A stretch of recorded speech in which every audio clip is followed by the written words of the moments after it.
শ্লোক নাম্বার 13 থেকে 29 অধ্যায়ের শ্লোক নাম্বার 13 থেকে পরবর্তী অংশ আজকে আমরা পড়বো। তো আমরা পড়ছি শুদ্ধ ভক্তির লক্ষণ।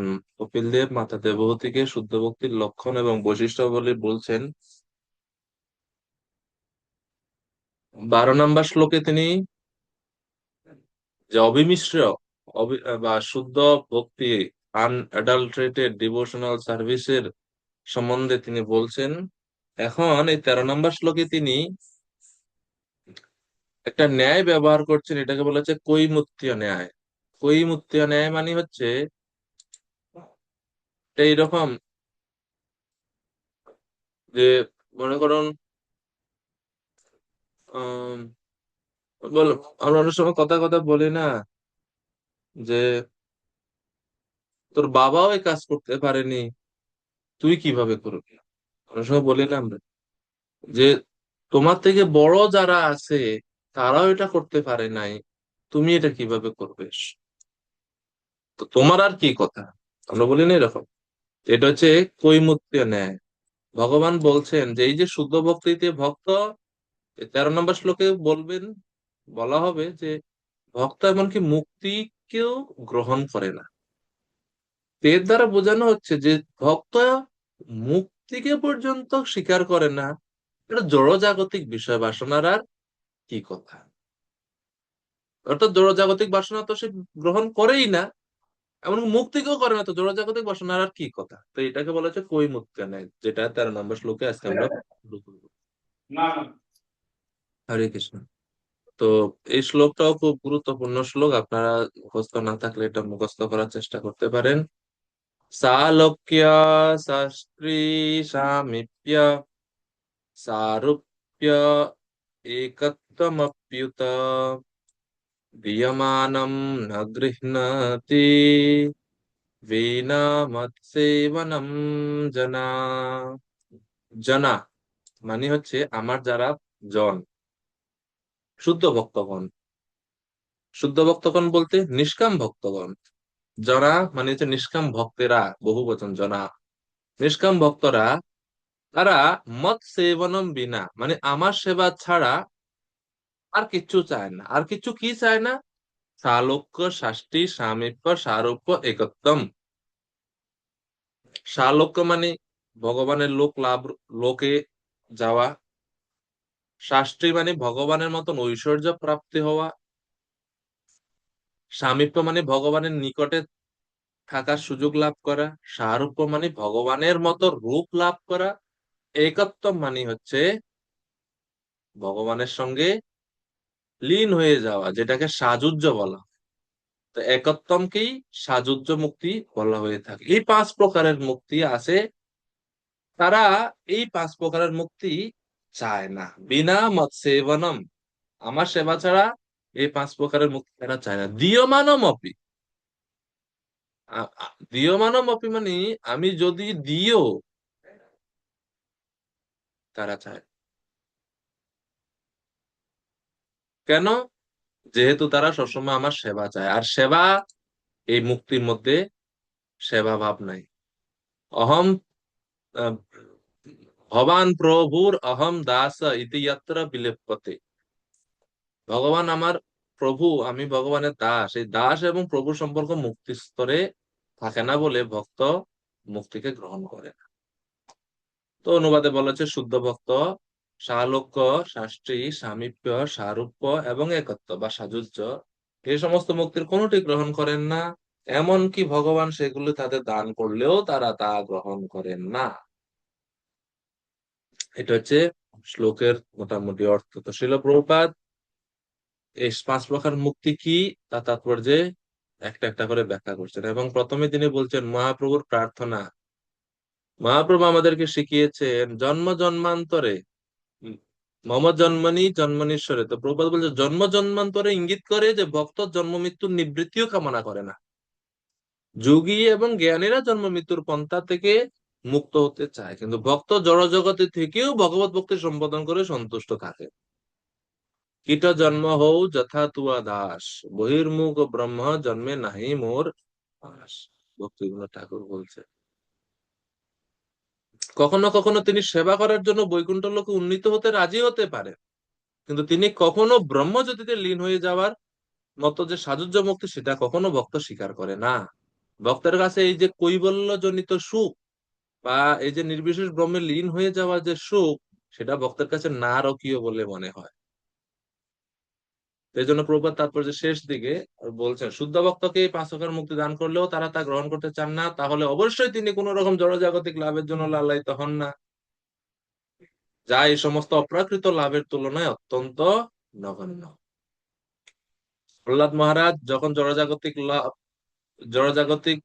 লাভ যখন প্রহ্লাদ মহারাজকে দেওয়া হয়েছিল, তখন প্রহ্লাদ মহারাজও বলছেন, হে ভগবান, আমি দেখেছি আমার পিতা অনেক জড়জাগতিক সুখ ঐশ্বর্য ভোগ করছেন, এত সুখ ঐশ্বর্য যে দেবতাদের থেকেও বেশি, দেবতারা পর্যন্ত ওনাকে ভয় পাইতো, কিন্তু কি লাভ হলো? মহাকালের চরম কশাঘাতে মুহূর্তের মধ্যে সব বিচ্ছিন্ন হয়ে গেছে, সমস্ত জাগতিক সমৃদ্ধি সমাপ্ত হয়ে গেছে। তাই আমি জড়জাগতিক কোনো কিছু আপনার কাছে থেকে বাঞ্ছা করি না, আমি কিছু চাই না আপনার কাছ থেকে এগুলা। এটা হচ্ছে ভক্তের ভাব।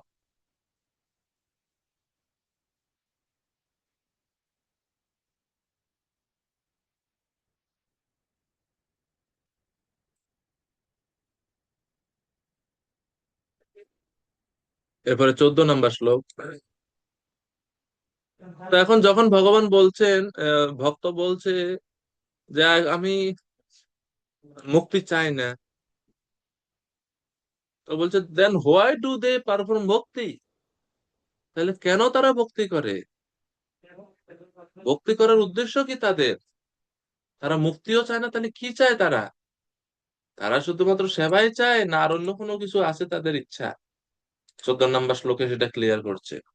সাএব ভক্তি যোগাখ্যা আত্যন্তিকা উদাহৃতা येनाति व्रज्या ত্রিগুণম মদ্ভাবায়োপপদ্যতে। তপমূর্তি প্রভু কৃপা করে অনুবাদ করবেন। হরে কৃষ্ণ, দণ্ডবত প্রণাম। বললাম। শ্লোক 14 অনুবাদ। যা আমি পূর্বে বর্ণনা করেছি, সেই ভগবত ভক্তির সর্বোচ্চ স্তর লাভ করে ভক্ত প্রকৃতির 3 গুণের প্রভাব অতিক্রম করতে পারেন এবং ভগবানের চিন্ময় ভাব প্রাপ্ত হতে পারেন। হরে কৃষ্ণ। তো ভক্ত তাহলে যদি তারা মুক্তিও চায় না, তাহলে ভগবানের ভজনা বা সেবা করে কেন তারা? তার উত্তরে এই শ্লোকে বলা হচ্ছে, ভক্তি হচ্ছে পরম ফল। ভক্তি পরম ফল, এই জন্য স এব ইতি, অর্থাৎ এই প্রকার ভক্তি যোগকেই আত্যন্তিক পুরুষার্থ বা পরম পুরুষার্থ বলা হয়। আত্যন্তিক, আত্যন্তিক শব্দের অর্থ হচ্ছে অত্যন্তে, অতি অন্তে, মানে সকলের অন্তে যা থাকে বা সকলের জন্য যা মঙ্গল বয়ে আনে, সেই আত্যন্তিক বা সর্বোচ্চ স্তরের ফল হচ্ছে এই ভক্তি ইটসেলফ। এই জন্য ভক্ত ভক্তি করে শুধুমাত্র ভক্তি লাভের জন্যই, আর অন্য কোনো কিছু সে চায় না। চতুর পুরুষার্থের কোনো ইচ্ছা বা বাঞ্ছা ভক্তের মধ্যে থাকে না। এবং এই আত্যন্তিক শব্দের দ্বারা এর বোঝানো হচ্ছে যে ভক্ত সাজুজ্য মুক্তিও চায় না, কিচ্ছু চায় না, কোনো প্রকার মুক্তি জড়বাসনা কিচ্ছু নাই। এই হচ্ছে ভক্তের স্থিতি।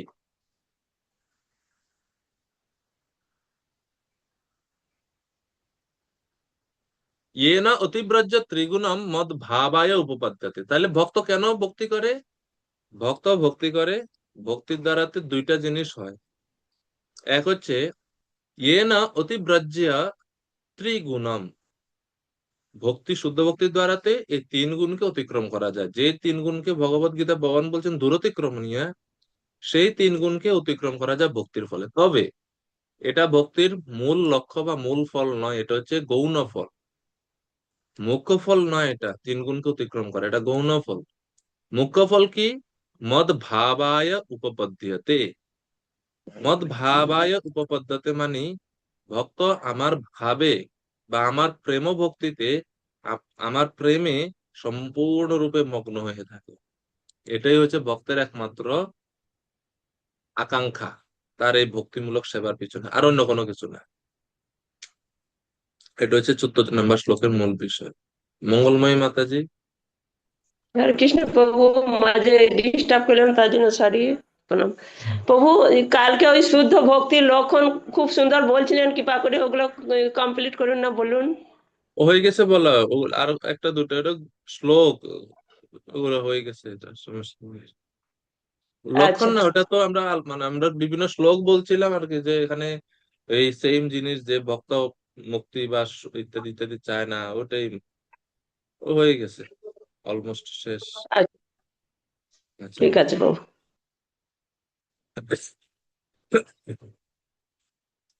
তো এইভাবে শুদ্ধ ভক্তের বাঞ্ছা, শুধুমাত্র শুদ্ধ ভক্তি, ভক্ত ভগবানের কাছ থেকে ভগবত ভাব ছাড়া বা ভগবানের প্রতি ভক্তি বা মতি ছাড়া আর অন্য কোনো কিছু ভক্ত চায় না। এই জন্য বলছে, এই শ্লোকে প্রভুপাদ বলছেন যে ভক্তের কাছে এই প্রকার গুণগত ঐক্য যা নির্বিশেষ মুক্তির ফল তা ইতিমধ্যেই লাভ হয়ে গেছে, তাই তিনি আর ভিন্ন ভাবে তা আর লাভ করতে চেষ্টা করেন না। এখানে স্পষ্ট ভাবে উল্লেখ করা হয়েছে যে কেবল শুদ্ধ ভক্তির দ্বারা ভগবত ভক্ত গুণগত ভাবে ভগবানের সমান হয়ে যায়। তারা ভগবানের সমান এমনিতেই হয়ে যায় ভক্তির ফলে। সাধব হৃদয় মহিয়ম সাধুনাম হৃদয়ম তুহম মদন্যতে ন জানন্তি নায়ম তেভ্য মনাগপি। শুদ্ধ ভক্তদের ভগবান, যে ভক্ত আমার হৃদয়ে অবস্থান করে, তাহলে আর আর আবার সাজুজ মুক্তি লাভ করে ভক্ত কি কি কি লাভ করবে? সাজুজ মুক্তি হয়ে কি হবে আর? অলরেডি ভক্ত আর ভগবানের হৃদয়ে অবস্থান করছে শুদ্ধ ভক্ত, সেজন্য ভক্ত আর অন্য কোনো কিছু চায় না। এখন শ্লোক নাম্বার 15 থেকে 18 পর্যন্ত ভক্তির বিভিন্ন অঙ্গের কথা বলা হবে, যে সমস্ত অঙ্গ অনুশীলনের ফলে আমাদের মন পরিশুদ্ধ হয়ে ওঠে ধীরে ধীরে। 15 থেকে শ্লোক নাম্বার 18 পর্যন্ত। কম্পোনেন্টস অফ ভক্তি for the purification of the mind, মনের শুদ্ধিকরণের জন্য ভক্তির বিভিন্ন অঙ্গ সমূহ।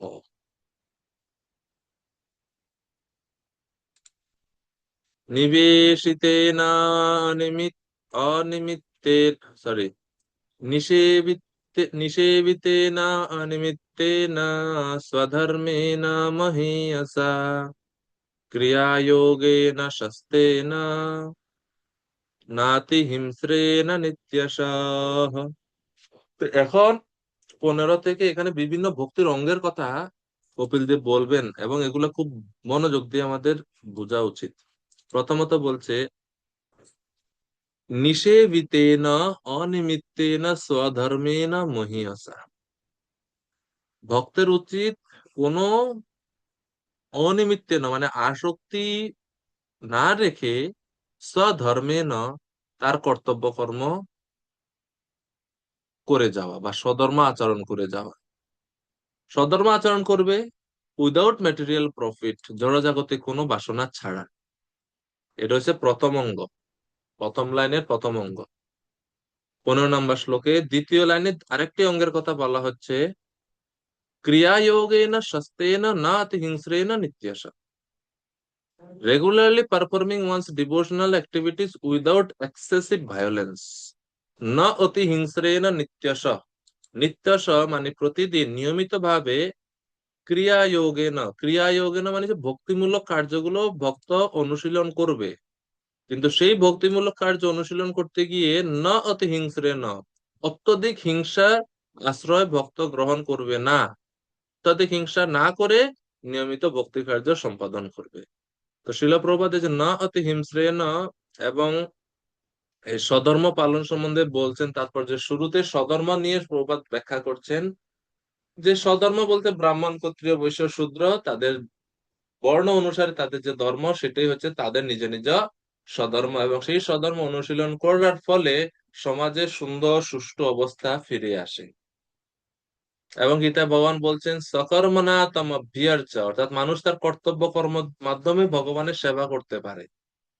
এমন না যে ব্রাহ্মণেরাই খালি ভগবানের সেবা করবে, শূদ্ররা পারে না। শূদ্রও তার স্বভাব বিহিত কর্মের দ্বারা ভগবানের সন্তুষ্টি বিধান করতে পারে, যেটা ভগবত গীতায় ভগবান স্বীকার করেছে, এবং সেটা অবশ্যই করতে হবে সদ্গুরুর তত্ত্বাবধানে বা নির্দেশ অনুসারে। প্রপাত বলছেন বৃন্দাবনের গোপবালিকারা ছিলেন বৈশ্য, তারা গোরক্ষা এবং কৃষিকাজে যুক্ত ছিলেন। কৃষ্ণের পিতাও ছিলেন নিজেই বৈশ্য, তো তারপরেও ভগবান তাদের গৃহে এসেছেন, তাদের কাছে তাদের সন্তান রূপে এসেছেন। এমনকি চন্ডাল শূদ্রাদম ব্যক্তিদেরও কৃষ্ণ সেবা করার বহু দৃষ্টান্ত আছে। বিদুর নিজে ছিলেন শূদ্র, রোমহর্ষণ সুত বংশীয়, কিন্তু তারপরেও তারা মহান শুদ্ধ ভক্তে পরিণত হয়েছেন। সেজন্য স্বধর্ম অনুশীলন করতে হবে এবং স্বধর্মের দ্বারাতে ভগবানের সন্তোষ বিধান করতে হবে। দুই হচ্ছে, দ্বিতীয়ত প্রভুপাদ এখন ব্যাখ্যা করছেন না অতি হিংস্রে না, মানে যতদূর সম্ভব অহিংসা পালন করা, অহিংস হয়ে জীবন উৎসর্গ, মানে জীবন অতিবাহিত করা, এটা হচ্ছে প্রভুপাদ বলছেন। ভক্তকে যদি হিংসার আশ্রয় নিতেও হয়, তাহলে তা প্রয়োজনের অতিরিক্ত যেন না হয়। প্রভুপাদ বলছেন যে কখনো কখনো আমাকে অনেকে বলে, মাংস খেতে কেন নিষেধ করছে, শাকসবজি তো খাচ্ছেন, শাকসবজি খেলে হিংসা হয় না? শাকসবজি খেলে প্রাণীদের বধ, মানে আত্মাকে হত্যা মারা হচ্ছে না, জীবকে মারা হচ্ছে না? শাকসবজির মধ্যে কি প্রাণ নাই? তো শাকসবজি খাচ্ছেন, মাছ মাংস খাতে কি সমস্যা? প্রাণী হত্যা তো হচ্ছে, জীব হত্যা হচ্ছে। প্রবাদ বলছে তার উত্তর হচ্ছে, শাকসবজি খাওয়ায় হিংসা, এবং শাকাহারীরাও অন্যান্য জীবদের প্রতি হিংসা করছে, কারণ শাকসবজিরও জীবন রয়েছে। অভক্তেরা আহারের জন্য গাভী, পাঠা এবং অন্য পশু বধ করছে, আর ভক্তরা নিরামিষ যারা খায় তারাও হত্যা করছে। কিন্তু বিশেষভাবে উল্লেখ্য নীতিটা হচ্ছে ন অতি হিংস্রে না। হিংসা জীবন ধারণের জন্য মাঝে মধ্যে বা অজান্তে বা অনিচ্ছা সত্ত্বেও হিংসা করা হয়ে যায়, নাহলে আমরা জীবন ধারণই করতে পারবো না। কিন্তু সেই হিংসার আচরণটা যতটুক সম্ভব কম রাখা, এটা হচ্ছে বিষয়। প্রভাত বলছে প্রতিটি জীবকে অবশ্যই অন্য জীবের উপরে নির্ভর করতে হবে, জীব জীবস্য জীবন, এটা নীতি। এই জন্য আমাদেরকে তো প্রাণ ধারণের জন্য তো খেয়ে বাঁচতে হবে, সেই জন্য আমরা খাই। কিন্তু শাকাহারীর ফলে বা নিরামিষ আহারের ফলে হিংসা আচরণটা কম হয়। আর ভগবান বলছেন ভগবত গীতায় যে ভগবানকে নিবেদন করে প্রসাদ গ্রহণের জন্য। তো আরেক দিকে আমরা যখন ভগবানকে কোনো দ্রব্য রান্না করার পরে নিবেদন করছি, সেই দ্রব্যটা এমনিতেই আরো শুদ্ধ হয়ে যাচ্ছে।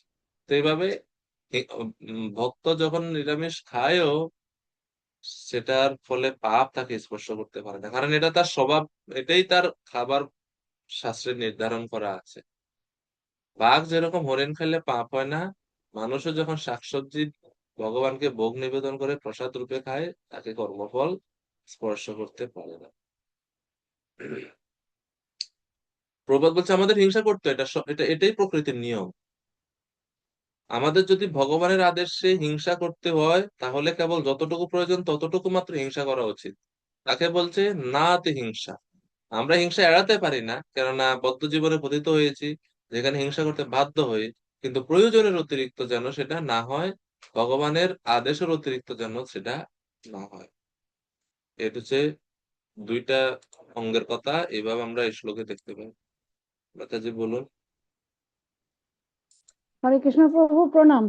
প্রভু, এক মহারাজের এই বিষয়ের উপর আলোচনা করতে করতে গিয়েছিলেন এবং বললেন উনি যে হুম। আমরা যে শাকসবজি খাই, সেটা যেমন তাদের থেকে উচ্চতর চেতনা হচ্ছে হচ্ছে পশু পাখির জীবনটা। যখন তাকে হত্যা করা হয়, তার চেতনাটা তার সারা অঙ্গের মধ্যে সেটাকে ফুটে ওঠে। আমরা সেটা চোখের সামনে দেখতে পাই যে সে ছটপট করে মরে যাচ্ছে কাটার সঙ্গে সঙ্গে। কিন্তু আমরা যখন গাছপালাগুলোকে, শাকসবজি গুলোকে আমরা যখন খাবো, তখন ওদের চেতনাটা অত উচ্চ শ্রেণীর নয়। সেই জন্য চেতনাটা উচ্চ শ্রেণীর নয় বলে তাদের হত্যা করলেও সেইটা আমাদের চোখের সামনে সেটাকে দেখা যায় না। এটার মধ্যে দুটো ডিফারেন্সটা খুব সুন্দর মহারাজ বলেছিলেন প্রভুজি।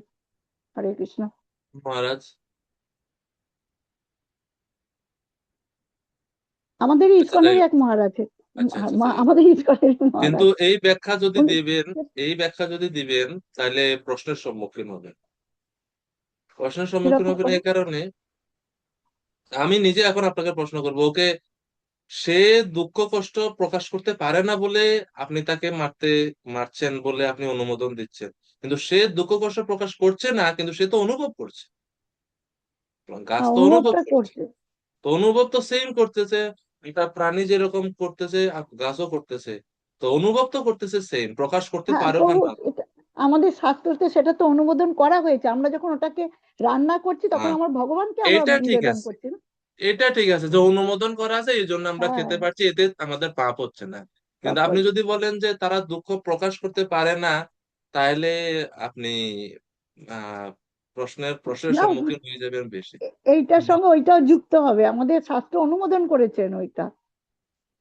কেননা হরে কৃষ্ণ মনুসংহিতাতে প্রভু। স্পষ্ট লেখা আছে যে আহ গাছের ক্ষেত্রে বলেছে বৃক্ষ আদি তারা সুখ দুঃখ অনুভব করতে পারে, তাদের সুখ দুঃখের অনুভব শক্তি আছে। মনুসংহিতায় স্পষ্ট ভাবে বর্ণনা করা আছে, খুব সুন্দর একটা শ্লোকেতে বর্ণনা করা আছে এটা।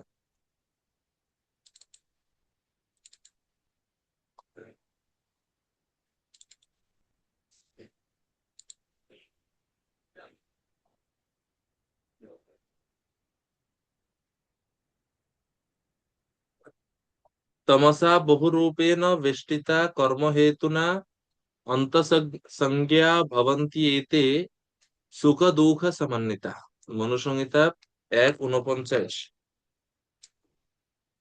তারা তাদের কর্মহেতু না, পূর্বজন্মের কর্মের কারণে তমসা বা তমগুণে আচ্ছন্ন হয়ে আছে, এই জন্য তাদের চেতনাটা আচ্ছাদিত বা সংকুচিত।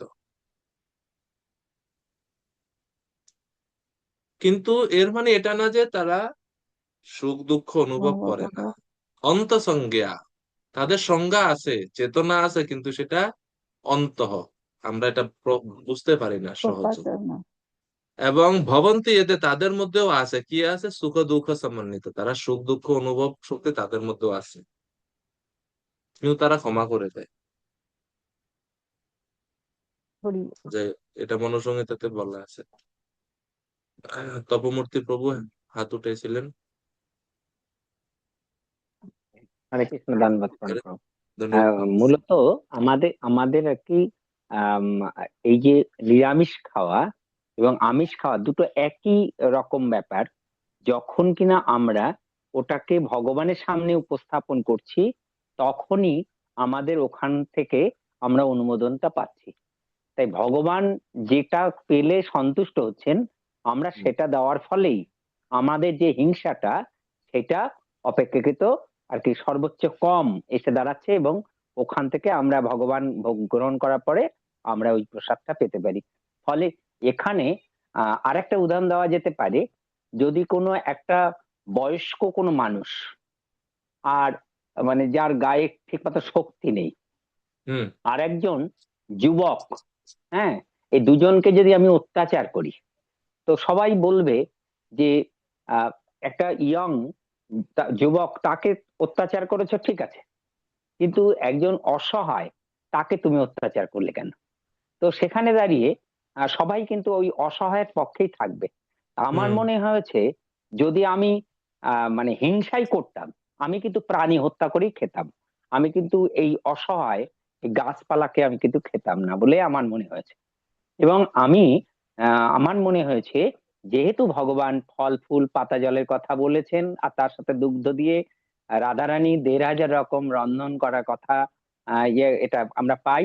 তাই আমরা ভগবানকে নিবেদন করছি, তাই সেখান থেকেই আমরা এই পাপ মুক্ত হতে পারছি, এটা বলা যেতে পারে। হুম। সেটাই। আর আরেকটা বিষয় হচ্ছে, দেখেন, পাপ এবং পুণ্যের সংজ্ঞা সবসময় এক না, এটা সবসময় পরিবর্তন হতে থাকে। আচ্ছা, আমিষ আর পাপ, এটা এটা কে বানাইছে? এই নিয়মটা বানাইছে কে? ভগবান, বৈদিক শাস্ত্রে, ঠিক না?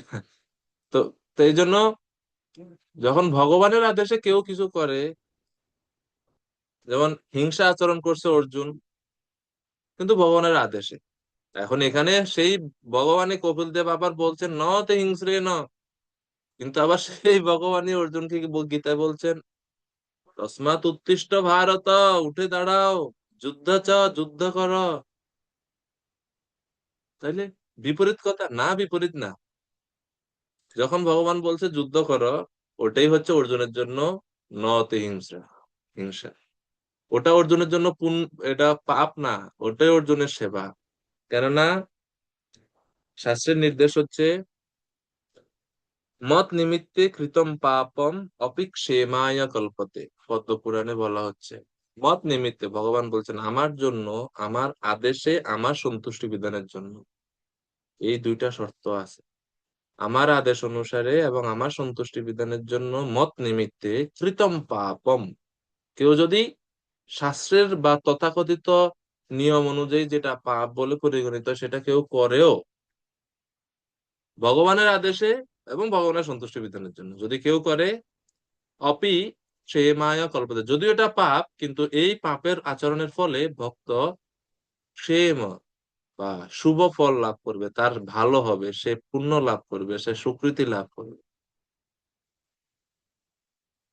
আর দ্বিতীয় দিকে, বিপরীত দিকে, মাম অনাদৃত ধর্ম অপি, আমাকে অনাদৃত অনাদর করে তথাকথিত যদি ধর্মও পালন করা হয়, পাপম স্যাৎ মত প্রভাবত, সেই তথাকথিত ধর্ম পাপে পরিণত হবে আমার ক্রোধের ফলে বা আমাকে অনাদর করা বা অবজ্ঞা করার ফলে। এই দেখেন, তো এই জন্য এই আহারের ব্যাপারে আমাদের নির্দেশ এটাই। প্রথম কথা হচ্ছে এটা যে ভগবান আমাদের খাদ্যবিধির মধ্যে এগুলো দিয়েছেন জীবন ধারণের জন্য, এগুলো আমরা গ্রহণ করি, তাও ভগবানকে নিবেদন করে। তো নিবেদন করার মাধ্যমে মুচ্ছন্দে সর্বকিল বিষয়, ভগবদ গীতা 3:13, আমরা সমস্ত কিলবিষ বা কলুষ থেকে মুক্ত হই। এবং এই জন্য সন্ত বলা হচ্ছে যে তারা হচ্ছে সন্ত, যজ্ঞা শিষ্টা সিনা সন্ত মুচ্যন্তে সর্বকিল বিষয় ভুঞ্জন্তে তে ত্বগম পাপা ইয়ে পচ্যন্তে আত্ম কারণ। এই জন্য বলছে আমরা যদি আহ কোনো সেবা করতে গিয়ে কোনো হিংসা করতেও হয়, সেটা যতটুকু মিনিমাম করা যায়, নতে হিংসা, প্রয়োজনের অতিরিক্ত হিংসা আচরণ করা উচিত নয়। তো দুইটা নির্দেশ আমরা পাচ্ছি, দুইটা অঙ্গের কথা পাচ্ছি 15তে। অ্যাগেন এই ভক্তির অঙ্গগুলোর কথা কেন তিনি বলছেন?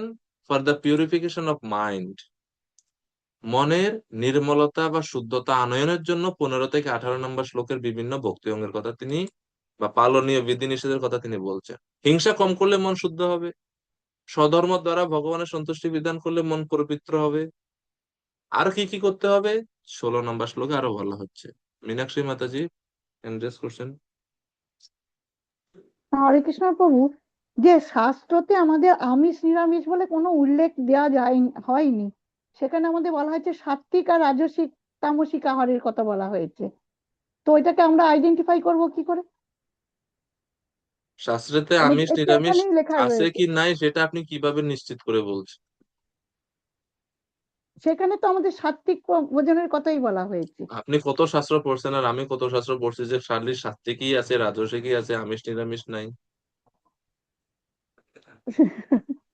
হতে পারে প্রভু, কিন্তু আহ, সাত্বিক যেমন কথাটাই যেমন বেটার। ফর এক্সাম্পল এই যে আমরা চাতুর্মাস্য ব্রত করি, একটা শ্লোক আছে শ্রাবণে বর্জে শাকম দধি ভাদ্রপদে তথা, শেষের লাইনটা কি এর শ্লোকের? কার্তিকে চ আমিষম ত্যাজেত। তো এই শ্লোকে তো ডাইরেক্ট আমিষের কথাই আছে। তো এই জন্য বিষয়টা হচ্ছে এটা যে আমিষ নিরামিষ আছে কি না এটার বিষয় না, বিষয় হচ্ছে ভগবান আমাদের নির্দেশ কি দিয়েছেন, পত্রম পুষ্পম ফলম তোয়ম। এটা হচ্ছে আমাদের ক্রাইটেরিয়া, এটা হচ্ছে এটা আমরা অনুসরণ।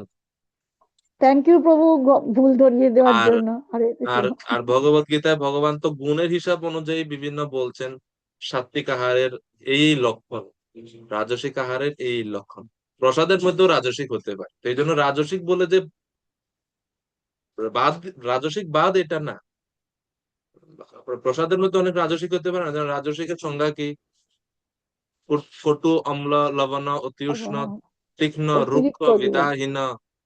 হ্যাঁ, এগুলো হচ্ছে রাজসিক। তো এটা আপনার প্রসাদের আইটেমের মধ্যে থাকলে থাকতে পারে না, স্বাদের মধ্যে থাকতে পারে কিন্তু ভগবানকে নিবেদন করার ফলে এটা পবিত্র।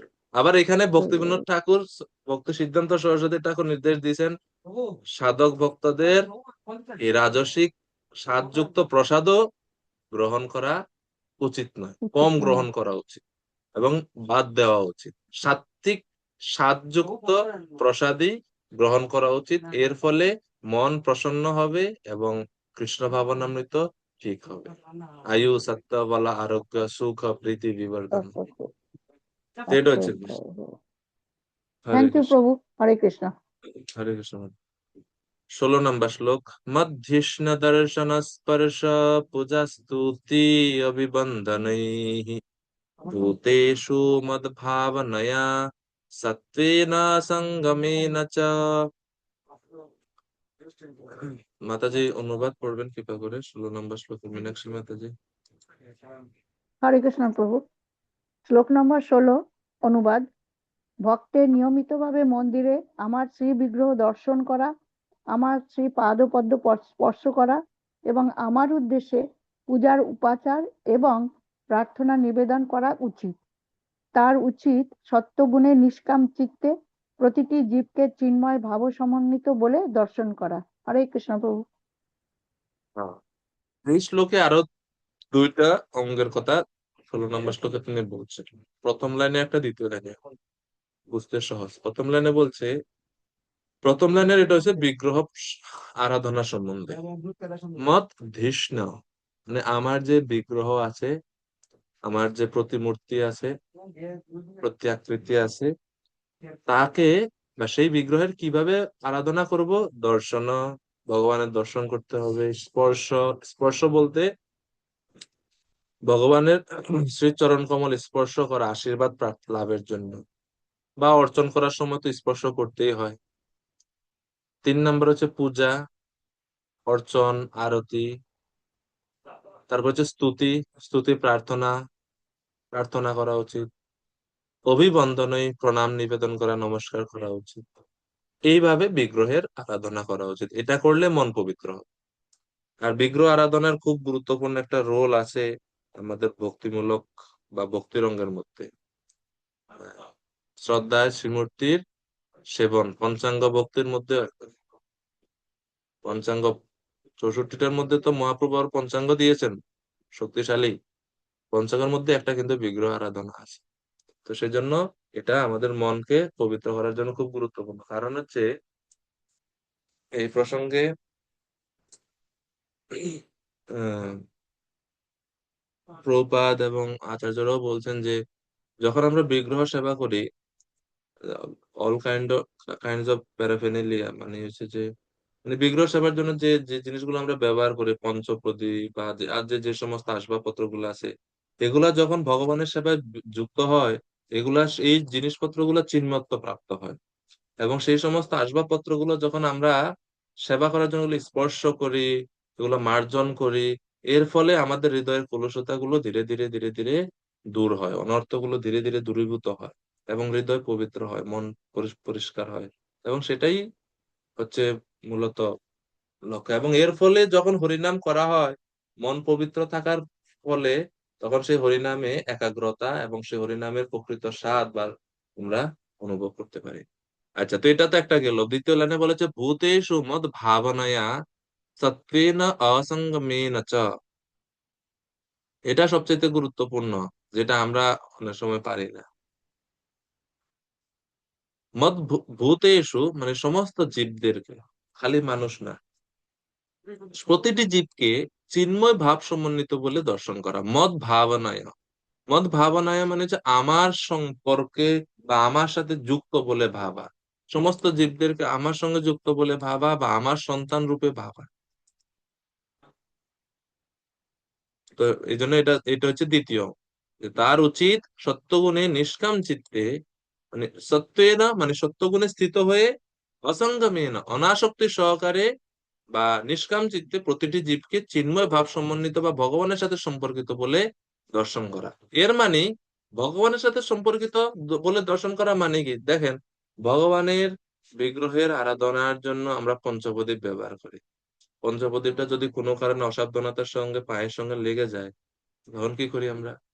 সাথে সাথে এটা নিয়ে প্রণাম করি, ধুই ভালো করে, ক্ষমা প্রার্থনা করি ভগবানের কাছে। কেন? এটা ভগবানের, ভগবানের সঙ্গে যুক্ত, ভগবত সেবার সঙ্গে যুক্ত। ভগবত সেবার সঙ্গে যুক্ত এই দ্রব্যের আমরা সম্মান করি। এই রকমই সম্মান ভগবানের সঙ্গে যুক্ত যেহেতু সমস্ত জীবের প্রতিও একজন সাধকের থাকতে হবে বলে ভগবান এখানে নির্দেশ দিচ্ছেন। ভূতেষু মদ ভাবনায়, প্রত্যেকটা জীবের মধ্যে আমি বসে আছি তাদের হৃদয়ে, এই ভাব, এই ভাবে তাদেরকে সম্মান করতে হবে। প্রত্যেকটা জীব মানে হচ্ছে ক্ষুদ্র পিপীলিকা থেকে শুরু করে উপরে যা আছে সবাইকে সম্মান, জীবে সম্মান দিবে জানি কৃষ্ণ অধিষ্ঠান, জীবে সম্মান দিবে জানি কৃষ্ণ অধিষ্ঠান। তো এটাই এখানে বলা হচ্ছে।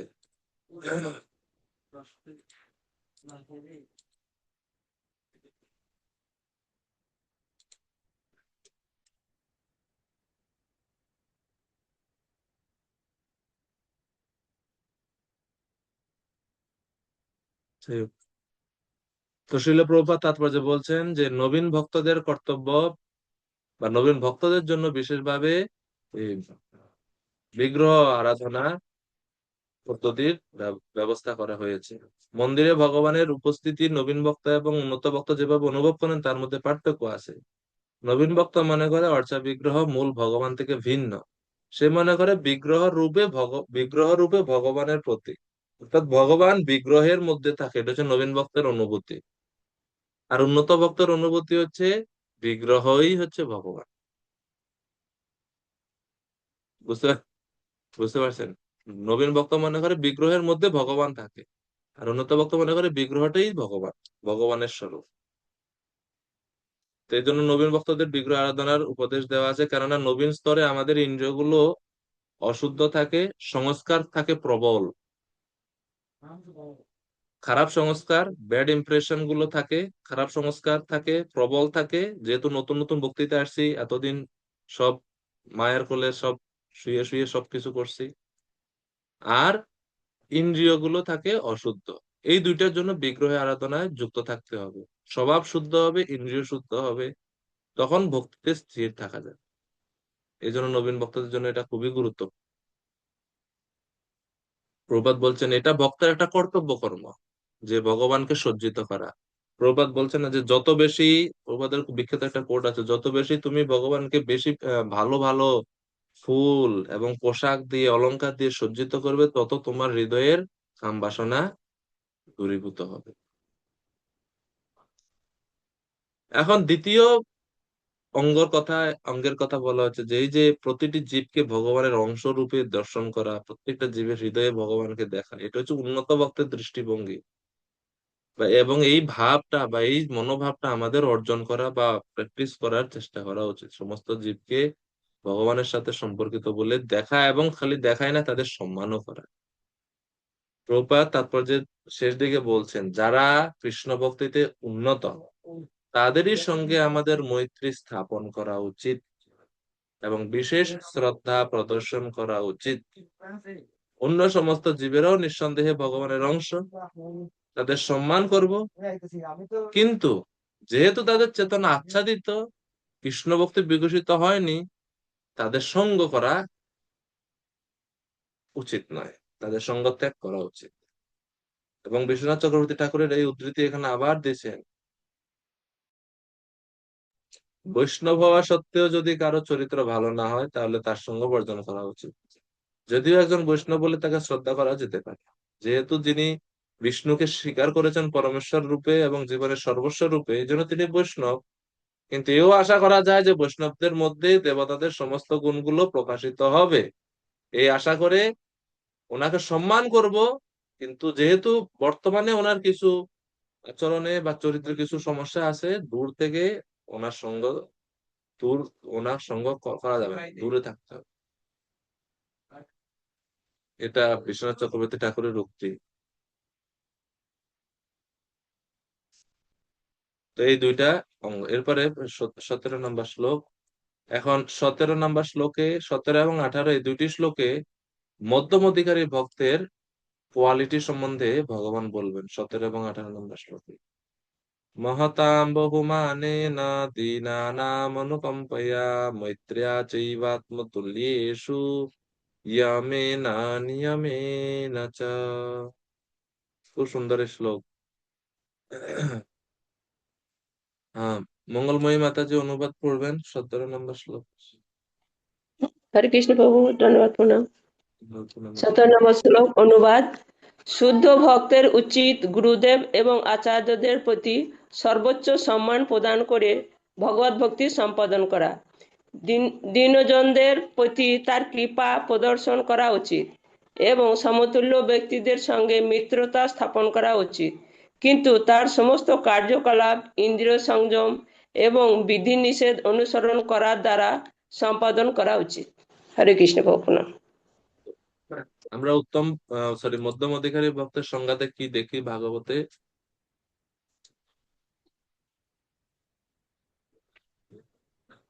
জানেন আপনারা কেউ মধ্যম অধিকারী ভক্তের সংজ্ঞা কি দেওয়া হয়েছে ভাগবতে? ঈশ্বরে তদধীনেষু বালিশেষু দিশৎসুয়া প্রেম মৈত্রী কৃপ উপেক্ষা ইয়া কারোতি সমধ্যমা। ঈশ্বরে প্রেম, ভক্তের সঙ্গে মৈত্রী, বালিশ বা অজ্ঞজন যারা তাদের প্রতি কৃপা, এবং দ্বিষ বা বিদ্বেষী যারা তাদের প্রতি উপেক্ষা। এই হচ্ছে 4 শ্রেণীর ব্যক্তির প্রতি 4 ধরনের আচরণ। এটা হচ্ছে মধ্যম অধিকারী ভক্তের সংজ্ঞা। এটাই 17 নম্বর শ্লোকে, এই শ্লোকে সেটাই ভিন্নভাবে বলা হচ্ছে। প্রথমত, মহতাম বহুমানেন, যারা মহৎ আছে, গুরুদেব বা সিনিয়র বৈষ্ণবরা, পূর্বতন আচার্যরা, তাদেরকে কি করতে হবে? বহু মানে না, গভীর শ্রদ্ধা জানাতে হবে। 2, দীনানাম অনুকম্পয়া, যারা দীনজন অজ্ঞজন তাদের প্রতি কৃপা। ওই সংজ্ঞার মধ্যে মিল আছে। মৈত্রিয়া চৈবাত্মতুল্যেষু, যারা সম আছে, সমস্তরে আছে যারা, তাদের সঙ্গে মৈত্রী। মৈত্র্যা চ মৈত্রা চৈব আত্মতুল্য, আত্মতুল্য যারা, আমার সঙ্গে আমার সমতুল্য যারা, তাদের সাথে মৈত্র স্থাপন করা উচিত, করতে হবে, বা একজন মধ্যমধিকারী করেন। ইয়ামেন নিয়মেন চ, এবং তিনি ইন্দ্রিয় সংযম এবং বিধিনিষেধ অনুসরণের দ্বারা সমস্ত কার্যকলাপ সম্পাদন করে থাকেন। যম এবং নিয়ম দুইটাই করে থাকেন। যম হচ্ছে নিষিদ্ধ কর্মগুলো, যেগুলো উনি করেন না। নিয়ম হচ্ছে বিধি নিয়ম, বা যেটা করা উচিত, ডুজ এন্ড ডোন্টস। যম এবং নিয়ম এটাই। যম মানে হচ্ছে যেটা যেটা করা যাবে না, এটা না, এটা না, এটা না, এটা না, এটা না। নিয়ম মানে সেটা, এটা এটা করো, এটা করো, এটা করো। এইভাবে তিনি ভক্তি অনুশীলন করে থাকেন। এটা হচ্ছে মধ্যম অধিকারীর ভক্তের লক্ষণ।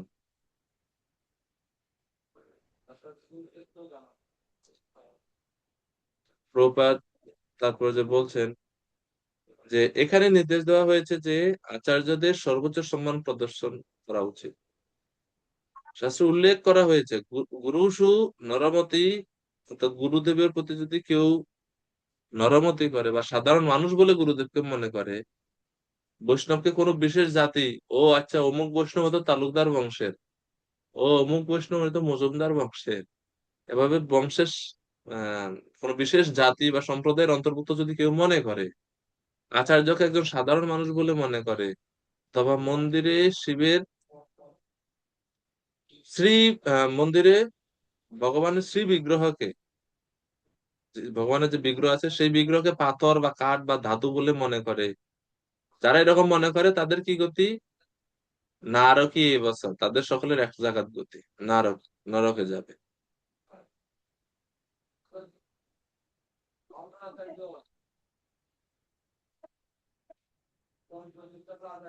এই জন্য এটা হচ্ছে। এরপরে নিয়ম, নিয়ম মানে যে শাস্ত্রের বিধি অনুসারে আচার্যদের সর্বশ্রেষ্ঠ সম্মান প্রদর্শন করা। মৈত্রী সুদৃঢ় হয় সমরুচি এবং সম উপলব্ধি সম্পন্ন ব্যক্তিদের সঙ্গে মৈত্রী সুদৃঢ় হয়, বন্ধুত্ব সুদৃঢ় হয়। এই প্রকার ব্যক্তিদের বলা হয় স্বজাতি। যাদের চরিত্র উপলব্ধির মানদণ্ডে স্থির নয়, তাদের সঙ্গ করা ভক্তের উচিত নয়।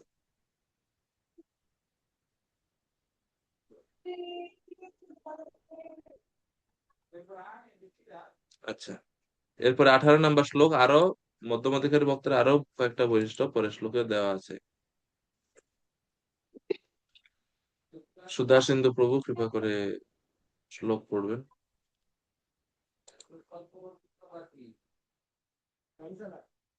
হরে কৃষ্ণ। শ্লোক হরে নং কৃষ্ণ। 18। হরে কৃষ্ণ, জনার্দন। তো শ্লোক নং 18। আধ্যাত্মিকান শ্রবণা নাম সংকীর্তন না চ মে আর্জবেনার্জ সঙ্গেন নিরহং ক্রিয়া তথা। অনুবাদ: ভক্তের কর্তব্য হচ্ছে সর্বদাই আধ্যাত্মিক বিষয় শ্রবণ করা এবং সর্বদাই ভগবানের দিব্য নাম সংকীর্তন করে তার সময়ের সদ্ব্যবহার করা। তার আচরণ সর্বদাই সরল হওয়া উচিত এবং যদিও তিনি কারো প্রতি ঈর্ষাপরের নন এবং সকলের প্রতি বন্ধুভাবাপন্ন, তবুও যারা আধ্যাত্মিক বিচারে উন্নত নয় তাদের সঙ্গ তার বর্জন করা উচিত। হরে কৃষ্ণ প্রভু, ধন্যবাদ। হরে কৃষ্ণ, ধন্যবাদ প্রভু আপনাকে। তো অ্যাগেন এই যে আধ্যাত্মিক বিচারে যারা উন্নত না তাদের সঙ্গে বর্জন করা উচিত, রিপিটেডলি এটা আসছে শ্লোকে, অনুবাদে। যাই হোক, 18 নম্বর শ্লোকে কি কি বলা হচ্ছে? আধ্যাত্মিকা অনুশ্রবণাৎ, ভক্তের উচিত হিয়ারিং অ্যাবাউট ভগবানের কথা এবং গুরুদেবের কথা, ভগবানের মহিমা, গুরুদেবের মহিমা শ্রবণ করা উচিত প্রথম এই শ্লোকে। দ্বিতীয় হচ্ছে নাম সংকীর্তনাৎ চ মে, আমার নাম সংকীর্তন করো। 3 নম্বর হচ্ছে আর্যবেন। আর্যবেন মানে হচ্ছে সরল জীবনযাপন।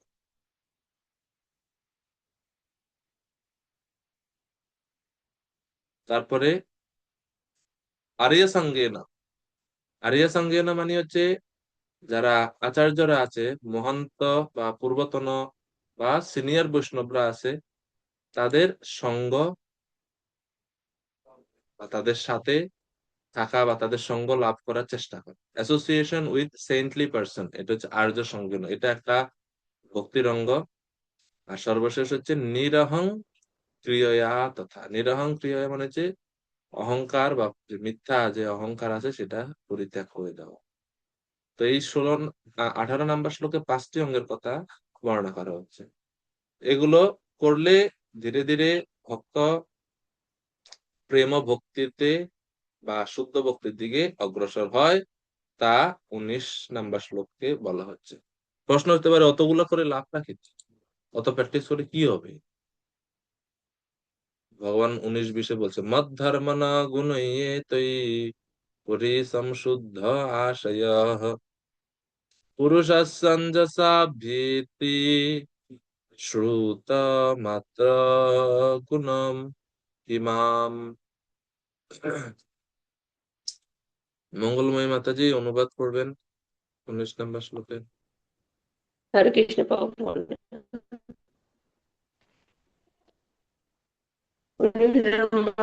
শ্লোক অনুবাদ: কেউ যখন এই সমস্ত দিব্য গুণাবলী দ্বারা সম্পূর্ণরূপে গুণরূপে শুদ্ধ হয়, তিনি তৎক্ষণাৎ আমার নাম এবং আমার দিব্য গুণাবলী শ্রবণ করা মাত্রই আমার প্রতি আকৃষ্ট হন।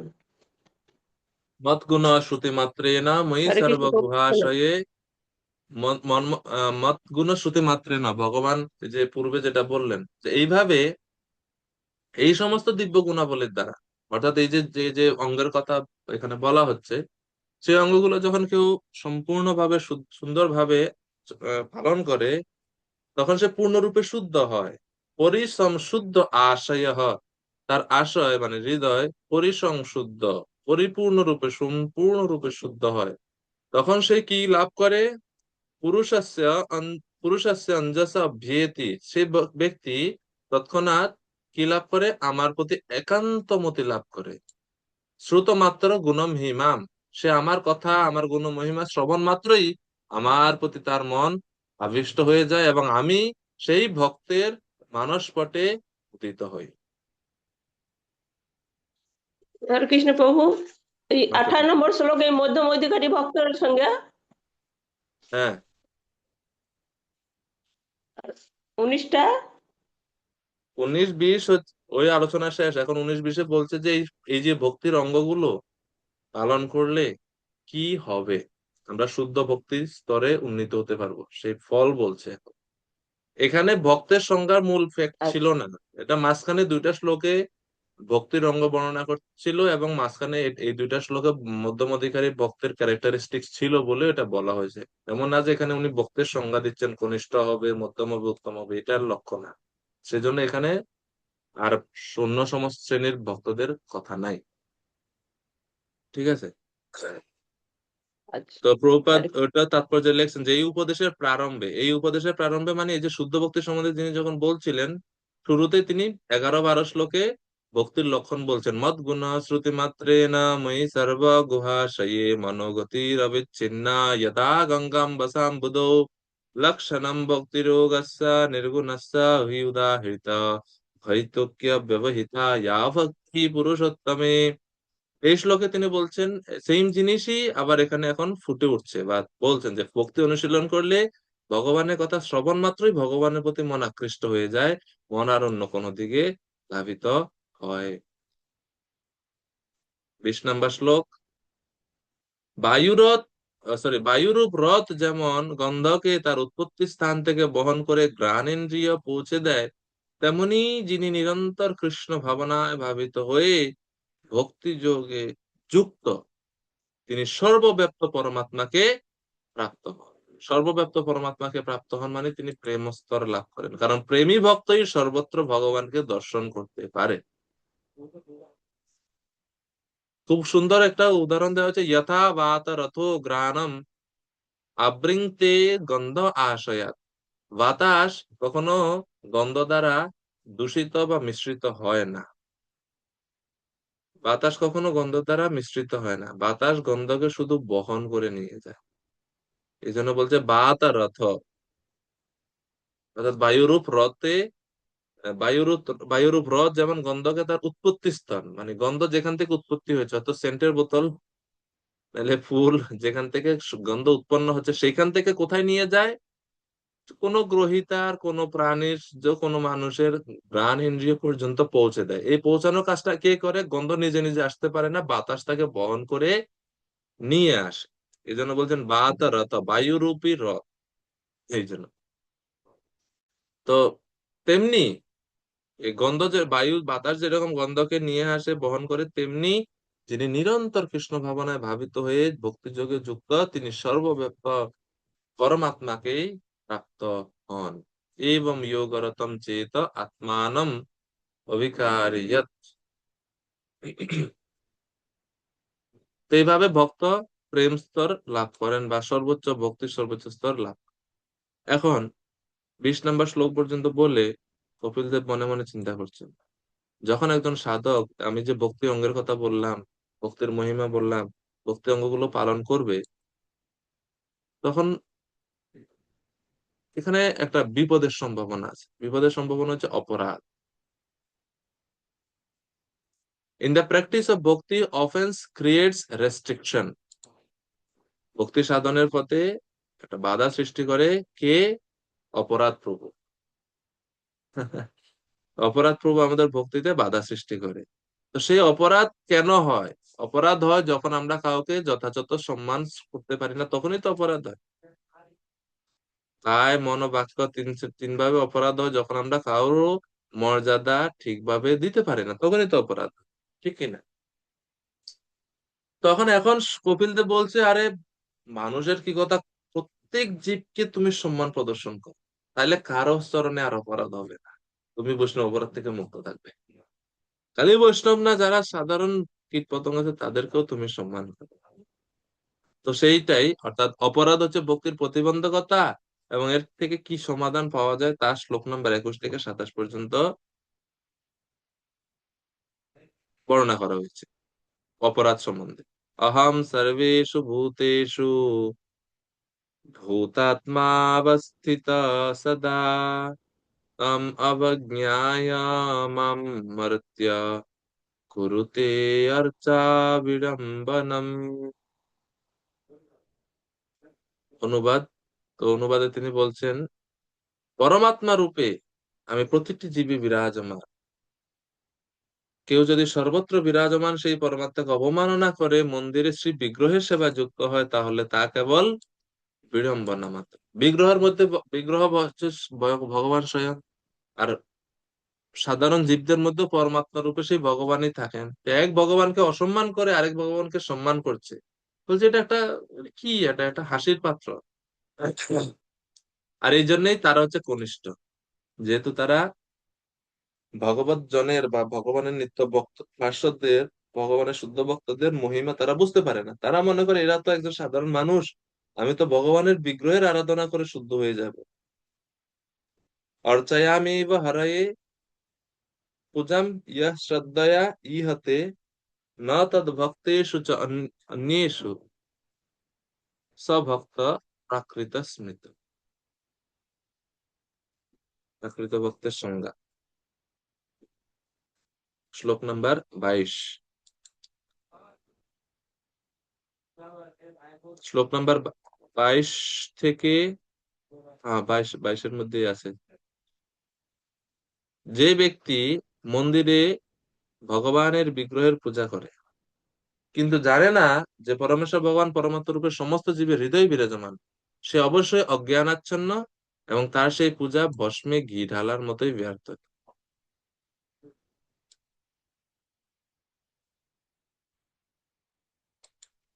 প্রপাত তাৎপর্য লিখছেন, ভস্মে ঘি ঢালা যেরকম অর্থহীন, আগুনের ঘি যদি ডালা হয় আগুন আরো বাড়ে, কিন্তু যদি ছায়ে ঘি ঢালে আগুন তো বাড়েই না, ধোঁয়া সৃষ্টি হয় এবং অশান্তি সৃষ্টি হয়। তেমনি যারা শুধু বিগ্রহ পূজা করে কিন্তু সাধারণ মানুষদেরকে বা ভক্তদেরকে যথাযথভাবে শ্রদ্ধা প্রদর্শন করতে পারে না, তারা অজ্ঞানাচ্ছন্ন। প্রভুপাদ 84 লক্ষ প্রকার জীবদের কথা বলছেন এবং বলছেন যে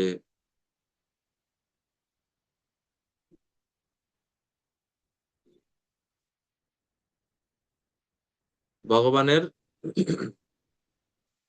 অংশ রূপে প্রত্যেকটা জীবকে দর্শন করা এবং এভাবে প্রত্যেক জীবকে সম্মান প্রদর্শন করা, এবং তার ফলেই প্রকৃত বিগ্রহ আরাধনা সার্থক হবে। তখন শুধু বিগ্রহ আরাধনা করে জীবদেরকে হিংসা করা উচিত না।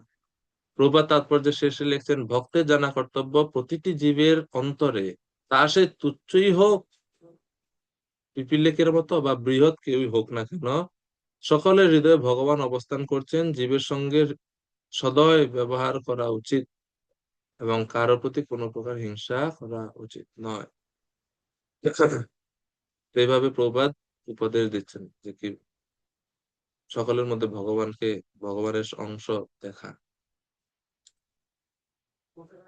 শ্লোক নাম্বার 23।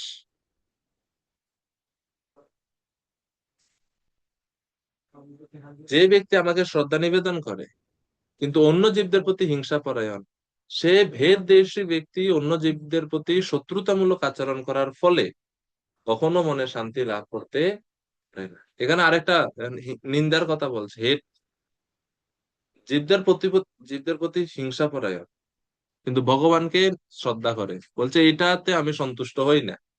আমাকে শ্রদ্ধা করছে কিন্তু আমার অংশকে শ্রদ্ধা করছে না, এই জন্যই সে শান্তি পাচ্ছে না। প্রভুপাদ বলছেন, ভক্ত সর্বদা জীবের বাহ্যিক শরীর ও অভিব্যক্তিকে উপেক্ষা করেন। এখানে ব্যক্ত হয়েছে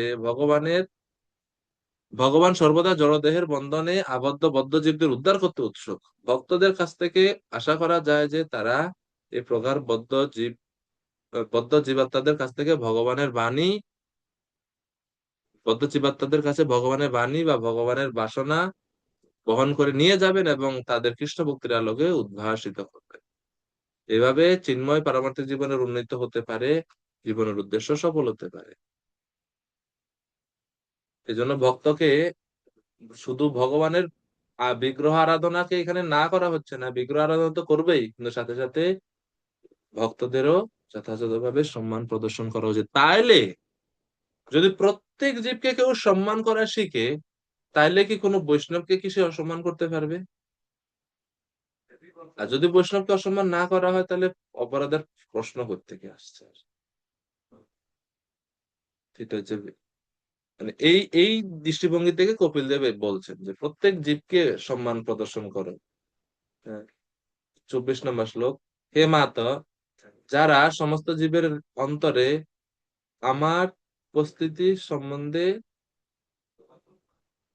অজ্ঞ, তারা যদি যথাযথভাবে অনুষ্ঠানের দ্বারা মন্দিরে আমার বিগ্রহের পূজা করে, সেই পূজায় আমি প্রসন্ন হই।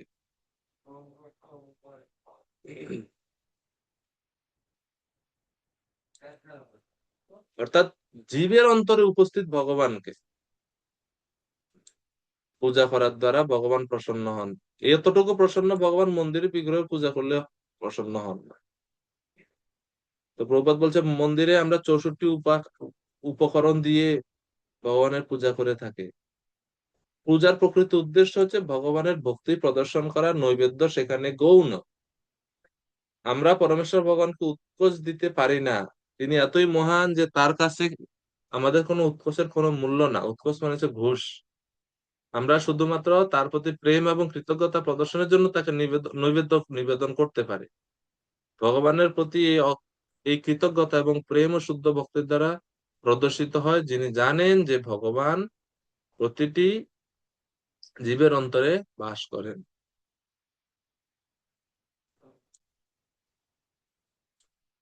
এরপরে শেষ দিকে প্রপাত লিখছেন, প্রকৃত প্রেম এবং ভক্তি ভগবান গ্রহণ করেন। কোনো ব্যক্তিকে কোনো অনেক মূল্যবান খাদ্যদ্রব্য উপহার দেওয়া যেতে পারে, কিন্তু তিনি যদি ক্ষুধার্ত না হন, তাহলে তার কাছে এই সমস্ত উপহার সম্পূর্ণ নিরর্থক।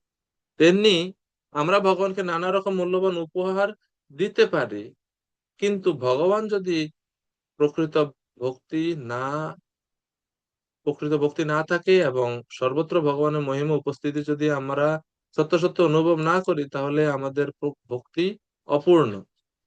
এ প্রকার অজ্ঞানের স্তরে আমাদের কোনো নিবেদন ভগবান গ্রহণ করবেন না।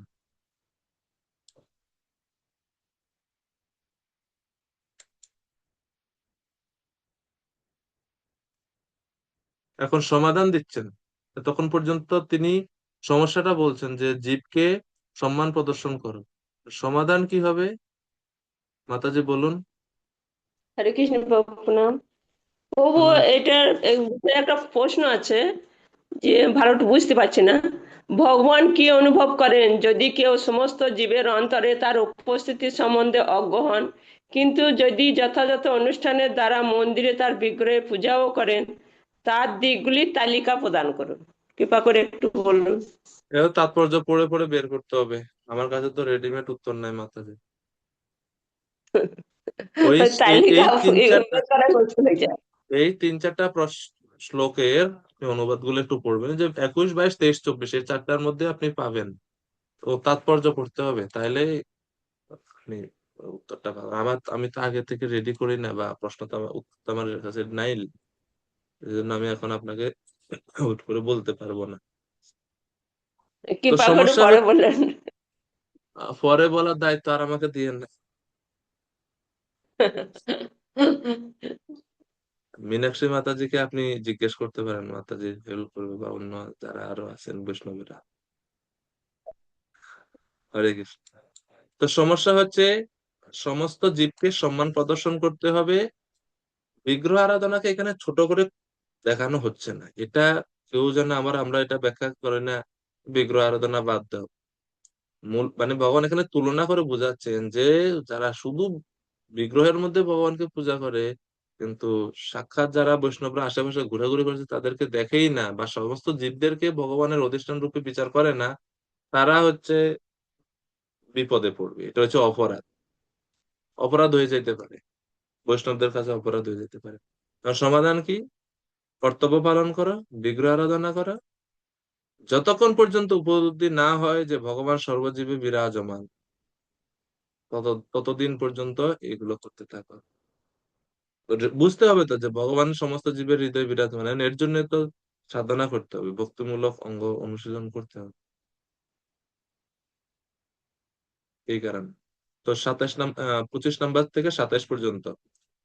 अर्चादौ अर्चयेतावत् ईश्वरं मां स्वकर्मकृत् यावन्न वेद स्वहृदि সর্বভূতেষ্वस्थিতম। যতক্ষণ পর্যন্ত না নিজের হৃদয়ে এবং অন্য সমস্ত জীবের হৃদয়ে আমার উপস্থিতি উপলব্ধ হয়, ততক্ষণ পর্যন্ত কর্তব্য কর্ম সম্পাদন করে অর্থাৎ বিগ্রহের পূজা করে যাওয়া উচিত। অর্থাৎ যতদিন পর্যন্ত না প্রত্যেক জীবের হৃদয়ে ভগবানকে অনুভব করা যাচ্ছে না, ততদিন পর্যন্ত শ্রদ্ধা সহকারে বিগ্রহ পূজা করা উচিত। প্রভুপাদ বলছেন, যারা কেবল তাদের কর্তব্য কর্ম সম্পাদন করেছেন, তাদেরও তাদেরও ভগবানের অর্চ বিগ্রহ পূজার করার নির্দেশ দেওয়া হয়েছে। এবং স্বকর্মকৃত অর্থাৎ স্বকর্মকৃত হচ্ছেন তিনি, যিনি তার নির্দিষ্ট কর্তব্য সম্পাদন করেন। এমন নয় যে ভগবানের ভক্ত হলে অথবা ভগবানের সেবা যুক্ত হলে নিজের কর্তব্য কর্ম ত্যাগ করতে হবে। ভক্তির নামে কারোরই অলস হওয়া উচিত নয়। সধর্ম অনুসারে ভগবত ভক্তি সম্পাদন করতে হয়। কর্মকৃত মানে হচ্ছে অবহেলা না করে নির্দিষ্ট কর্তব্য কর্ম সম্পাদন করা। এরপরে শ্লোক নাম্বার 26। যে ব্যক্তি নিজের ও অন্যের মধ্যে অনুমাত্র ভেদ দর্শন করে, মৃত্যুর প্রজ্বলিত অগ্নিরূপে আমি তার মহাভয় উৎপন্ন করি। ওখানে বলছে যে জীবের মধ্যে এবং নিজের নিজের মধ্যে অনুমাত্র ভেদ দেখে, তার এই শাস্তি। এর মানে কোনো ভেদ দেখা উচিত না কোনো জীবের সঙ্গে নিজের। অন্য কোনো প্রাণী কষ্ট পেলে সেই কষ্ট আমাদেরকেও বা আমরাও যেন সেই কষ্টটা অনুভব করি। ভিন্ন দৃশ্য, তাস্য ভিন্ন দৃশ্য। মৃত্যু প্রজ্বলিত অগ্নিরূপে আমি তার মহাভয় উৎপন্ন করি, যদি সে ভেদ দর্শন করে তবে। এরপরে 27। অথমাম সর্বভূতেষু ভূতাত্মা কৃতার ভূত আত্মান কৃতালয়ম অর্হয়েত দানমানাভ্যাম মৈত্রা অভিন্যেন চক্ষুষা।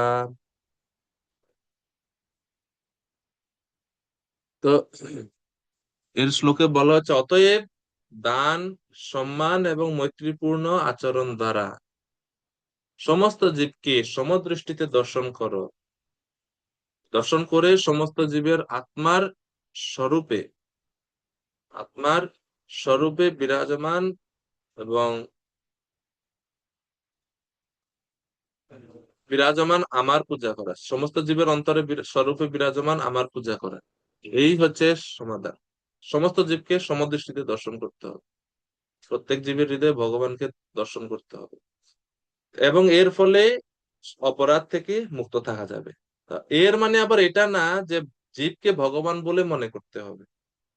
প্রভুপাদ বলছেন, দরিদ্র নারায়ণের যে প্রিন্সিপাল বা যে ব্যবস্থা, সেটা কখনো বৈদিক শাস্ত্র অনুমোদন করেন।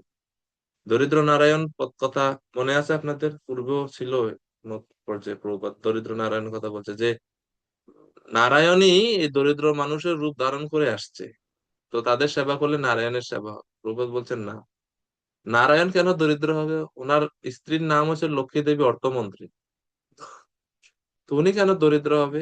দরিদ্র হওয়ার কোনো প্রশ্নই নাই। মানুষ দরিদ্র হয়, আর দরিদ্র মানুষের মধ্যে ভগবান, তো ধনী মানুষের মধ্যে ভগবান নাই, তো ধনী নারায়ণ হবে। তো প্রভুপাদ এরকম যুক্তি দিয়ে বলছে যে কখনো ভগবানকে যেন আমরা এরকম না ভাবি। ভগবান সমস্ত ঐশ্বর্যে পূর্ণ, তিনি একটি দরিদ্র আত্মা, এমনকি একটি পশুর সঙ্গেও থাকতে সক্ষম হতে পারে, কিন্তু তার ফলে তিনি দরিদ্র হয়ে যান না।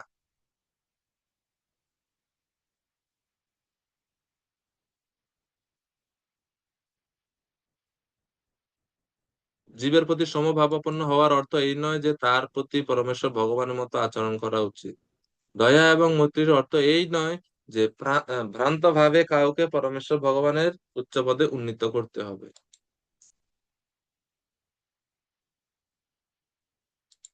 নারায়ণ যখন একটি শূকরের হৃদয়ে বিরাজ করেন, তখন তিনি একজন শূকর নারায়ণ হয়ে যান না, তিনি সর্বাবস্থাতেই নারায়ণ এবং শুকরের শরীর দ্বারা তিনি কখনো প্রভাবিত হন না। এইভাবে নারায়ণ কখনো দরিদ্র হন না, নারায়ণ নারায়ণই থাকেন, এবং এই ভ্রান্ত মতবাদ জীবের পরিত্যাগ করা উচিত বলে প্রভুপাদ বলছেন এখানে। এই তো 27 নম্বর পর্যন্ত তিনি সমাধান দিলেন, 25, 26, 27, যে যদি অপরাধ থেকে রক্ষা পেতে চায় তাহলে সমস্ত জীবকে আমার অংশ রূপে দেখে সেই রূপে তাদের শ্রদ্ধা, রেসপেক্ট এইসব এবং পূজা করা উচিত, বোঝা উচিত। তো যখন ভগবান সম কথা বলছে, প্রত্যেক জীবের প্রতি সমভাব রাখতে হবে, এই শ্লোকগুলোতে 25, 26, 27 বলছে, তো সমভাব মানে এটা না যে সবার সঙ্গে সমান আচরণ করব, না। সমভাব রাখা মানে এটা, সমভাবটা কিভাবে রাখবো জীবের সঙ্গে, তার জন্য এখন 28 থেকে 34 পর্যন্ত তিনি জীবের চেতনার উপর ভিত্তি করে ক্রম প্রদর্শন করছে। এই কারণে দেওয়া হয়েছে যে one should have discrimination when to behave friendly and when to give charity, etc. অর্থাৎ প্রবোধ বলছে যে বিচার বিবেচনা বোধ থাকা উচিত।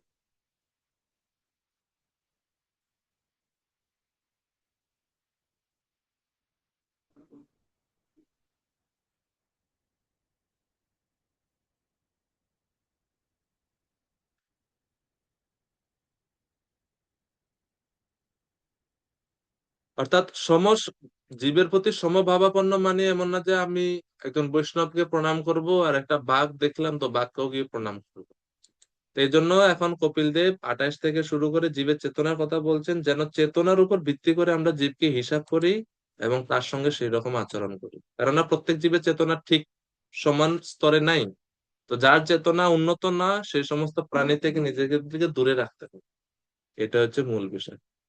যাই হোক, তো 28 থেকে 32 আমরা আহ একটু পড়ে নি যতটুকু যেতে পারি। জীবা শ্রেষ্ঠা হি अजीवानां तत प्राणभृता शुभे तत सचित्ता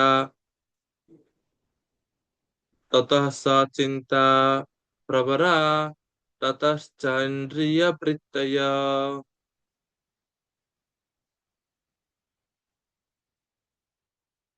হে কল্যাণী মাতা, অচেতন পদার্থ থেকে জীব শ্রেষ্ঠ এবং তাদের মধ্যে যারা জীবনের লক্ষণ প্রকাশ করে তারা শ্রেষ্ঠ। তাদের থেকে শ্রেষ্ঠ হচ্ছে যাদের চেতনা বিকশিত হয়েছে, এবং তাদের থেকেও শ্রেষ্ঠ হচ্ছে যাদের ইন্দ্রিয় অনুভূতি বিকশিত হয়েছে। তো এখন এই যে শুরু হলো, ভগবান খালি উপরে যেতে থাকবে, তার এর থেকেও শ্রেষ্ঠকে, এর থেকেও শ্রেষ্ঠকে, এর থেকেও শ্রেষ্ঠকে, এর থেকেও সর্বোচ্চ হচ্ছে ভক্ত।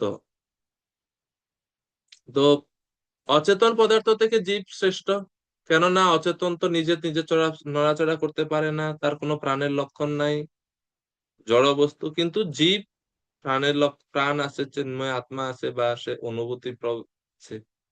তো এই জন্য জীব শ্রেষ্ঠ। যে জীব শ্রেষ্ঠ কারণ জীবের মধ্যে জীবনের লক্ষণ আছে। তো জীবনের লক্ষণ আছে, ঠিক আছে, তার থেকেও শ্রেষ্ঠ হচ্ছে যাদের ইন্দ্রিয় অনুভূতি বিকশিত হয়েছে। প্রাণ আছে, তো গাছেরও প্রাণ আছে, কিন্তু গাছ থেকে তো প্রাণীরা একটু শ্রেষ্ঠ, কেননা তাদের ইন্দ্রিয়গুলো বিকশিত। গাছের ইন্দ্রিয়গুলো বিকশিত কি না আমরা বুঝতে পারি না, চুপচাপ দাঁড়ায় থাকে সে। ইন্দ্রিয় আছে কিন্তু বিকশিত না ইন্দ্রিয়। তো এই জন্য গাছ আদি থেকে,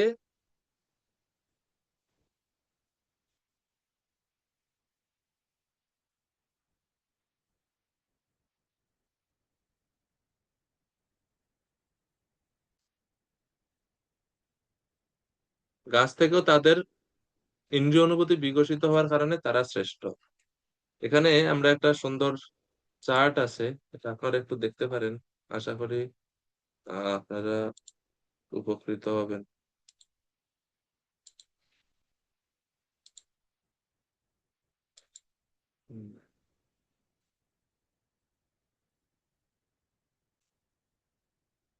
গ্রেডেশন ইন দা জিভাস। তো প্রথমে বলছেন তিনি,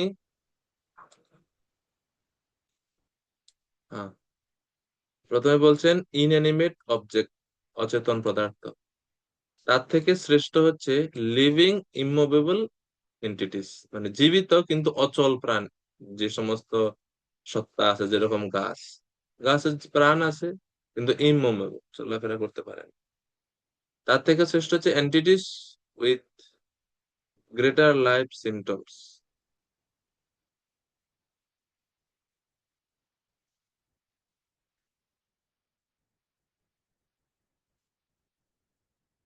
entities with greater life symptoms, এর থেকেও শ্রেষ্ঠ হচ্ছে এন্টিটিস উইথ ডেভেলপড কনসাসনেস, উন্নতর চেতনা সম্পন্ন প্রাণী বা উম, জীবেরা তার থেকেও শ্রেষ্ঠ। তার থেকেও শ্রেষ্ঠ হচ্ছে entities with sense perception. Sense perception মানে হচ্ছে ইন্দ্রিয় অনুভূতি এবং সেই অনুভূতি প্রকাশ করার ক্ষমতা যে সমস্ত জীবদের আছে, সেই সমস্ত জীবেরা তার থেকেও শ্রেষ্ঠ। এভাবে ক্রমে ক্রমে তার থেকে একটা শ্রেষ্ঠ, একটা থেকে একটা শ্রেষ্ঠ যাচ্ছে। তার থেকে শ্রেষ্ঠ হচ্ছে বিংস উইথ টাচ সেন্সেশন, স্পর্শ ইন্দ্রিয়ের ক্ষমতা বা অনুভূতি, স্পর্শ ইন্দ্রিয়ের অনুভূতি যে সমস্ত জীবের আছে, সেই সমস্ত জীব তার থেকে শ্রেষ্ঠ। তার থেকে শ্রেষ্ঠ যাদের স্বাদ বা রস ইন্দ্রিয় বা জিহ্বা ইন্দ্রিয় যাদের ডেভেলপ বা আহ, বর্ধিত হয়েছে, সেই সমস্ত জীব শ্রেষ্ঠ। তার থেকে সেই সমস্ত জীব শ্রেষ্ঠ যাদের ঘ্রাণ ইন্দ্রিয় বিকশিত হয়েছে তারা। তার থেকেও শ্রেষ্ঠ হচ্ছে যারা শ্রবণ করতে পারে, শুনতে পারে, তারা শ্রেষ্ঠ। তার থেকে শ্রেষ্ঠ হচ্ছে যারা রূপের ভেদ বুঝতে পারে, ডিস্টিংগুইশ ফর্মস, বা রূপ মনে রাখতে পারে। তার থেকেও শ্রেষ্ঠ হচ্ছে যাদের দুই পাটি দাঁত আছে, দুই পাটির দাঁত, entities with two sets of legs, sorry two sets of teeth, দাঁত, দুই পাটিতে দাঁত যুক্ত জীবেরা তার থেকে শ্রেষ্ঠ। তার থেকে শ্রেষ্ঠ হচ্ছে বহু পদ বিশিষ্ট জীব। তার থেকে শ্রেষ্ঠ হচ্ছে চতুষ্পদ জীব, যেরকম ঘোড়া বা গাভী এসব, সরি গাভী না, ঘোড়া, ছাগল এগুলো। এবং চতুষ্পদ জীব থেকে শ্রেষ্ঠ হচ্ছে দ্বিপদ জীব, অর্থাৎ আমরা মানুষ। মানুষের মধ্যে এখন শ্রেষ্ঠত্বরাও দেখাচ্ছে। মানুষের মধ্যে থেকেও শ্রেষ্ঠ হচ্ছে, মানে শুধু মানুষ, মানে দ্বিপদ মানুষ থেকে শ্রেষ্ঠ হচ্ছে যারা নন বর্ণাশ্রম হিউম্যান, অর্থাৎ বর্ণাশ্রম মানে না, বর্ণাশ্রমের অধীনে নয়। তাদের থেকে শ্রেষ্ঠ হচ্ছে যারা বর্ণাশ্রমের আশ্রয়ে থাকে, যে সমস্ত মানুষ তারা। তাদের থেকে শ্রেষ্ঠ হচ্ছে ব্রাহ্মণেরা। বর্ণাশ্রম মানে চারটা আছে, ব্রাহ্মণ, ক্ষত্রিয়, বৈশ্য, শূদ্র, তো এর মধ্যে ব্রাহ্মণ শ্রেষ্ঠ, এই জন্য বলছে ব্রাহ্মণ শ্রেষ্ঠ, ব্রাহ্মণ হচ্ছে শ্রেষ্ঠ। এরপরে এখন ব্রাহ্মণের মধ্যে এখন ক্যাটাগরি চলছে। ব্রাহ্মণের মধ্যে শুধু ব্রাহ্মণ থেকে যেই ব্রাহ্মণ বেদ সম্বন্ধে খুব এক্সপার্ট, সেই ব্রাহ্মণ শ্রেষ্ঠ। বেদাঙ্গে বেদে পারদর্শী ব্রাহ্মণ থেকে সেই ব্রাহ্মণ শ্রেষ্ঠ যিনি বেদের মন্ত্রের অর্থ ভালো করে জানেন, তিনি শ্রেষ্ঠ। তার থেকে শ্রেষ্ঠ হচ্ছে, তার থেকে শ্রেষ্ঠ হচ্ছে যে ব্রাহ্মণ সন্দেহ দূর করতে পারে বা সংশয় নিরসন করতে পারে, সংশয় নিরসন, তিনি শ্রেষ্ঠ। তার থেকেও শ্রেষ্ঠ ব্রাহ্মণ হচ্ছে যে ব্রাহ্মণ তার কর্তব্য কর্ম বা তাদের ডিউটি খুব কঠোর নিষ্ঠা সহকারে সে সবগুলো তিনি করে থাকেন। তার থেকে শ্রেষ্ঠ হচ্ছে মুক্ত জীব, লিবারেটেড পার্সন। তার থেকে শ্রেষ্ঠ হচ্ছে বা সর্বোচ্চ হচ্ছে একজন শুদ্ধ ভক্ত। তো এই হচ্ছে শ্রেষ্ঠত্বের ক্রম। আপনাদের গ্রুপে এটা আমরা ছবিটা দিচ্ছি, চ্যাট বক্সে দিচ্ছি, হোয়াটসঅ্যাপও দিব। কেউ চাইলে এটা বাংলায় আপনারা অনুবাদ করে দিতে পারেন আমার। আমি অনেক আগে একবার করছিলাম এটা বাংলায়, কিন্তু এখন ওই যে আছে ভুলে গেছি। যদি কেউ পারেন করবেন। চ্যাট বক্সে দেওয়া হয়েছে ছবিটা, হোয়াটসঅ্যাপে আমরা দিব আপনাদের। এই হচ্ছে জীবের ক্রম। তো এখন এই শ্লোক নাম্বার 38 থেকে 34 পর্যন্ত এটাই বলা হচ্ছে কিভাবে জীব এক জীব থেকে আরেক জীব শ্রেষ্ঠ এবং কেন শ্রেষ্ঠ। তা আমরা 29 থেকে সামনের ক্লাসে আমরা পড়বো। আজকে আমরা এখানে বিশ্রাম রাখছি 28 পর্যন্ত।